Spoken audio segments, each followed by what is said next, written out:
welcome to Learning with Lulu. In this video we are going to be doing a quick summary of chapter 22 in Frankenstein. So in chapter 22, Victor and his father are on the way home and they stop off in Paris for a little bit while Victor is recovering his strength. Victor is still his despondent self who seems a little crazy, and his father, he notices that Victor's a lot been saying he is the murderer, he is the cause of all these deaths, and he kind of gets to a point where he really is just like, my son is deranged. But while they're traveling, Victor gets a letter from Elizabeth, and she kind of repeats what Victor's father said in a previous chapter of, just his melancholy and his attitude. And she says, if you love someone else and that is the cause of your despondency, then please know that my greatest happiness will just be in you being happy, even if that's not with me. She's just very sweet in that regard. And Victor responds that no, she is the one he wants to marry and a source of joy for him. And he says that he'll explain everything and all of what's going on the day after their marriage is solemnized. And so that's set. So when Victor and his father get back, the wedding preparations take place pretty quickly. And Victor, he realizes that the marriage will likely be what he thinks is going to be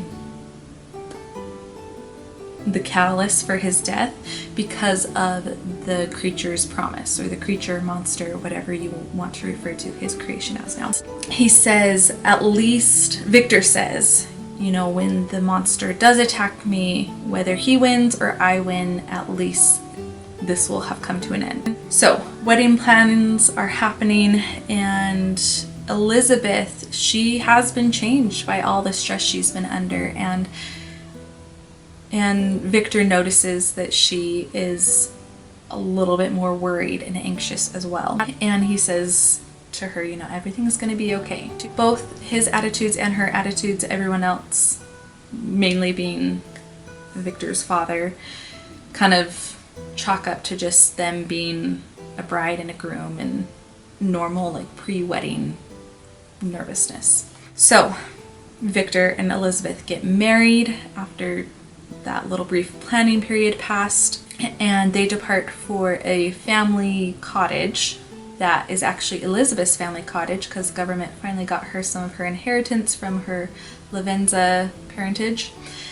And anyway, they go to that, and along the way Elizabeth's trying to distract herself from her own nervousness by admiring the nature around them. But that's where they go to spend their wedding night, is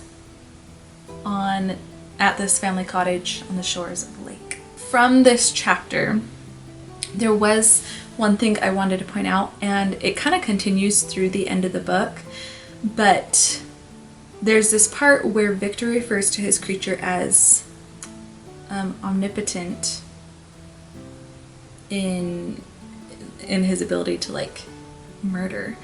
But I want to point out that omnipotent is, at least as I've encountered it, most often a word used to refer to deity or God, whatever you think they or he or she or whatever you think it to be, that's a word associated with deity. And throughout the end of this book, Victor's relationship with this creature, with this monster, it kind of takes on a religious tone. He refers to his revenge on the monster as a pilgrimage, and he's going to be referencing himself as a fallen angel. The creature's going to reference himself as a fallen angel, and I just want you to take note of that as you finish the book. And it's something you can see all throughout it, but especially at the end, I noticed it. Some minor technical difficulties, hence the change in appearance and dress, but I wanted to finish off the recording for this video, and where I last left off was just talking about the religious tone at the end of the book.